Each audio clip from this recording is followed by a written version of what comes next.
அனைவருக்கும் வணக்கம். 1947 இந்தியா சுதந்திரம் அடைஞ்சி. அப்படி சுதந்திரம் அடைஞ்சதில் உண்மையிலே இந்திய குடிமக்கள், முக்கியமாக தமிழ்நாட்டோட குடிமக்கள் அந்த சுதந்திர காற்றை சுதந்திரிப்பாங்கன்னு நினைக்கிறீங்களா? சத்தியமாக கிடையாதுங்க. உண்மையிலே சுதந்திரத்தை அனுபவித்தது உயர் சாதியினரும் அதிகாரத்தில் இருந்தவர்கள் தான். அன்னையிலேருந்து இன்னைக்கு வரைக்கும் அந்த சுதந்திர காற்றை முழுமையாக சுவாசிச்சுட்டு வராங்க. சாதிய கொடுமை, சாதிய தீண்டாமை, அதிகார வர்க்கத்தில் இருக்க அந்த அந்த பாகுபாடு, எவ்வளோ கஷ்டத்தை இந்த மக்கள் அனுபவிச்சுட்டு வந்தாங்க.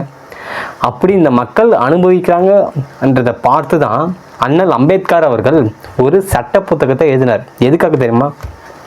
அடித்தட்டு மக்கள், ஏழை மக்கள் பாதிக்கப்படுறாங்க, அவருக்கு இந்த சட்டத்தின் மூலயமா தீர்வு கிடைக்கணும், இந்த சட்டத்தின் மூலயமா அவர்களுக்கு கிடைக்க வேண்டியது, அவர்களுக்கு பெற வேண்டியது கிடைக்கணுன்றதுக்காக தான் அண்ணல் அம்பேத்கர் அவர்கள் சட்ட புத்தகத்தை எழுதினார்.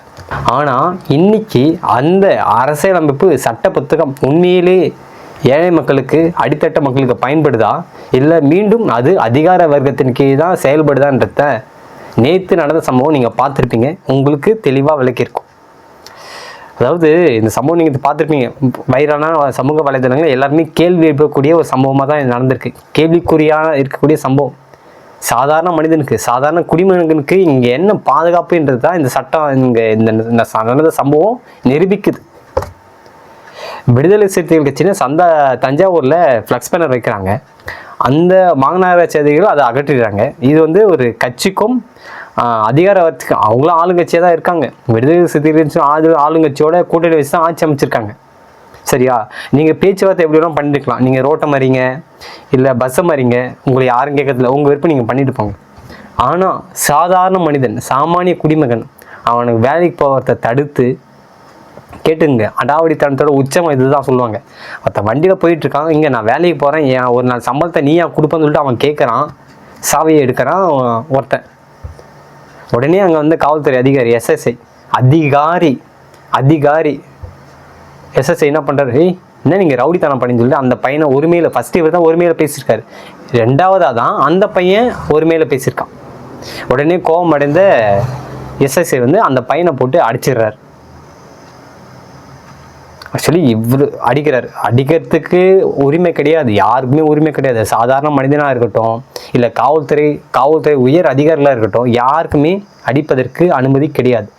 ஆனால் சட்டத்தை இதுதான் இவங்க பாக்கெட்டில் வச்சுருக்காங்களே, இவங்க இஷ்டத்துக்கு எடுத்துப்பாங்க. அடிச்சுட்டு அந்த பையனை போட்டு தரத்தன்னு கீழே இழுத்து, ஆனால் பதிலுக்கு அந்த பையனும் கோவத்தில் எமோஷனல் அடிக்கணும்னு உள்நோக்கலாம் கிடையாதுங்க. நீ அடித்து தற்காப்புக்கு அவன் அடிக்கிறான், அதுலேயே சட்டத்துக்கு தற்காப்புக்கு அடிக்கலான்றது சட்டத்தில் அதுக்கும் இடம் இருக்குது. எமோஷனல் கோவத்தில் அடிச்சிடறான். அதுதான் நடந்த சம்பவம். அந்த பையன் நினச்சிருக்க மாட்டான் இப்படிலாம் ஒரு சம்பவம் நடக்கும் அப்படின்னு சொல்லிட்டு. ஏதோ ஒரு முக்கியமான வேலையாக போயிட்டுருக்கான். அவன் சொல்கிறான், நான் போய் தாங்க ஆகணும், என்னை வழிவிடுன்னு சொல்கிறான். ஆனால் அதை தடுத்து நிறுத்தி அடாவடித்தனம் பண்ணியிருக்காங்க விடுதலை சிறுத்தைகள் கட்சியினரும் இங்கே இருந்த காவல்துறை அதிகாரிகள்.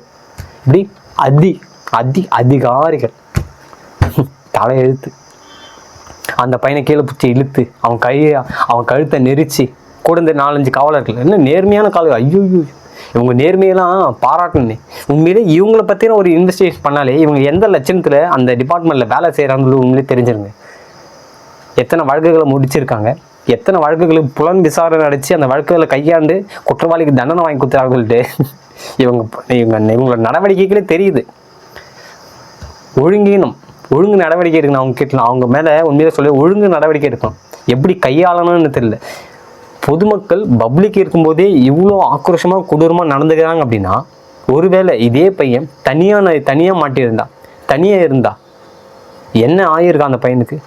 இதனால தாங்க லாக்அப் டெத் நடக்குது. இந்த ஒரு விஷயத்தினால தான். என்னைக்கு, அதாவது ஒரு விஷயம் கேட்டுங்களேன், இந்த சம்பவத்தில் முழுக்க காவல்துறை தவறுன்னு எல்லாருக்குமே தெரியும். அது அவங்களுக்கே தெரியும். நம்மளெல்லாம் யாரா கேள்வி கேட்க போறா அப்படின்னு தான் அவங்க இருக்காங்க. அதனால தான் இந்த அளவுக்கு அராஜகம் பண்ணுறாங்க. ஆனால் ஒரே விஷயம் கேளுங்க, அவங்க தப்பு பண்ணால் காவல்துறை அறிக்கை, அதாவது ஒரு எஸ்ஐசி தப்பு பண்ணார், ஃபஸ்ட்டு எஸ்ஐசி தான் அடிச்சது, அதுக்கப்புறம் தான் அந்த பையன் அடித்தான். மீண்டும் 4 காவலர்கள் சேர்ந்து அடிக்கிறாங்க அந்த பையனை. அப்போது அங்கேருந்து காவலர்கள் அனைவருமே தவறு செஞ்சுருக்காங்க. ஒரு எஸ்ஐசி தவறு செய்யும்போது சக காவலர்கள் என்ன பண்ணும்? அந்த சத்தியம் பண்ணிட்டு தானே வந்திருக்க, நேர்மையாகவும் உண்மையாகவும் இந்த சட்டத்தின்படி நான் செயல்படுவேன்னு சொல்லிட்டு தானே சத்திய பிரமாணம் எடுத்து தான் இந்த வேலைக்கு வந்திருக்கீங்க. ஆனால் ஒரு எஸ்எஸ்ஐ தவறு செய்யும்போது நீங்கள் என்ன பண்ணியிருக்கணும்? ஐயா இது தவறு, இதுமாரி பண்ணக்கூடாதுன்னு சொல்லியிருக்கணுமா இல்லையா? அது நேர்மையான அதிகாரிகளுக்கு அழகு.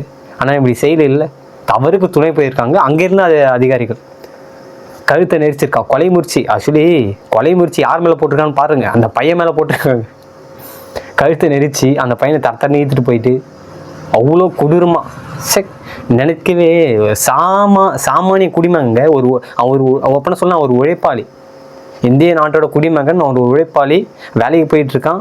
அவனை மாரி பல லட்சம் பேர் உழைச்சாதான் அந்த நாட்டுக்கு அங்கே வருமானம். பட்ஜெட்டில் தாக்கல் பண்ணியிருக்காங்களே 4,72,000 கோடி பட்ஜெட்னு சொல்லிட்டு, அந்த காசு எங்கேருந்து வருது? உழைக்கும் மக்கள்கிட்ட இருந்து வருது. அந்த உழைக்கும் மக்கள்கிட்ட தான் இந்த மாதிரி ஆட்களுக்கு சம்பளம் கொடுத்துட்டு இருக்காங்க. வெட்டி சம்பளம். எப்படி? தண்ட சம்பளம். குற்றங்கள் குறைஞ்சா இந்த மாதிரி ஆட்களுக்கு வேலை இருக்காது. என்றைக்கோ வீட்டுக்கு அமைச்சிருப்பாங்க. குற்றங்கள் அதிகரிக்கணும் இவங்களை பொறுத்த வரைக்கும் உண்மையிலே சொல்கிறேங்க, காவல்துறையை பொறுத்த வரைக்கும் குற்றங்களை தடுக்கணும்னு நினைக்க அந்த எண்ணமே கிடையாதுங்க. அப்படி குற்றங்கள் இருந்தால் மட்டும்தான் இவங்களுக்கு அங்கே வேலை. அப்படி குற்றங்கள் குறைஞ்சிச்சுன்னா இவங்களுக்கு ஏது வேலை? அதனால தான் குற்றத்தை தடுக்கணுன்ற எண்ணத்தில் எப்பவுமே இவங்க செயல்படுறது கிடையாது. குற்றத்தை உருவாக்கணுன்ற எண்ணத்தில் தான் பல பேர் செயல்பட்டு வராங்க. இருந்தாலும் ஒரு சில நேர்மையான அதிகாரிகள் நம்ம வாங்குற சம்பளத்துக்கு நேர்மையாக வேலை பார்க்கணுன்றதுக்காக சிலர் செயல்பட்டு தான் வராங்க. அது மறுக்க முடியாது. ஆனால் பலர் கண் கூட பார்த்தோமே, ஆதாரம் இருக்கே, கண் கூட பார்க்குறோம். இப்போ என்ன நேர்மை இருக்குது இந்த காவல்துறை அதிகாரி? அவன் நினச்சி கூட பார்த்துக்க மாட்டான் இந்த மாதிரிலாம் நடக்கும், என்னை அடிப்பாங்க, என்னை கைது பண்ணுவாங்க, என் மேலே இத்தனை 6 வழக்குகள் பதிவு பண்ணுவாங்கன்னு சொல்லிட்டு நினச்சி கூட பார்த்துருக்க மாட்டான். இப்போது சாமானிய குடிமகனுக்கு, இந்திய குடிமகனுக்கு கிடைக்கின்ற பாதுகாப்பு பார்த்துக்கோங்க. அப்பட்டமான பொய் வழக்கு. இல்லை, ஒரு வேடிக்கை என்னென்னா, தவறு செய்து அந்த காவல்துறை ஒட்டுமொத்த காவல்துறை டிபார்ட்மெண்ட்டும் அறிக்கை கொடுத்துருக்காங்க. ஒட்டுமொத்த காவல்துறை டிபார்ட்மெண்ட்டும் அறிக்கை கொடுத்துருக்காங்க. இது எப்படி ஏற்றுக்கிறதுன்னு தெரியல.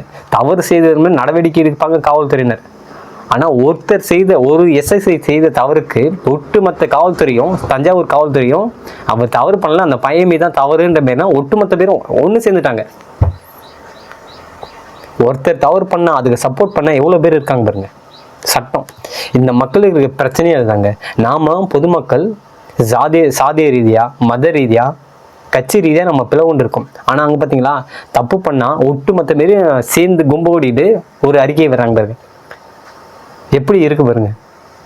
நம்ம அதுதான் சொல்ல, நம்ம பொழுதுபோக்குலையோ இன்னும் ஜாதி மதம் தொட்டு பிரிஞ்சுட்டு இருந்தாலோ இன்னி வரைக்கும் நம்ம எந்த ஒரு சோதனையும் அனுபவிக்காமல் இப்படி தான் நான் சாமானிய மனிதன். இன்னைக்கு நான் ஒரு நாள் இதேமாரி என் மேலேயும் பண்ணலாம், என் மேலே கூட வழக்கு போடலாம், உங்கள் மேலே வழக்கு போடலாம், யார் மேலே வேணால் போடலாம், யார் மேலே வேணால் செய்யலாம். அந்தமாரி தான் அந்த சட்டம் இருக்குது. நேற்று நடந்த சம்பவம் அப்படி தான் தோணுது. இப்பயாச்சும் கொஞ்சம் ஒற்றுமையாக இருக்கணும் பாருங்கள். அவங்க அரசு அதிகாரிகள் நம்மக்கிட்டேருந்து நம்ம உழைச்சி சம்பாரித்து கொடுக்குற காசில் சம்பளம் வாங்குறாங்க. ஆனால் நம்ம மேலேயே அதிகாரத்தை திணிக்கிறாங்க. அவங்க ஒற்றுமையாக இருக்காங்க. ஆனால் மக்கள் இங்கே பிரிவினையோடு இருக்காங்க.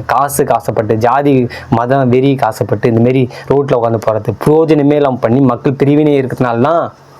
இப்போ கூட பாருங்களேன், காவல்துறை அதிகாரிகள் தவறு செஞ்சுருக்காங்க. காவல்துறையை கட்டுப்பாட்டில் வச்சுருக்கிறது யார்? நம்ம முதல்வர், மாண்புமிகு தமிழக முதல்வர் விஜய் அவர்கள்.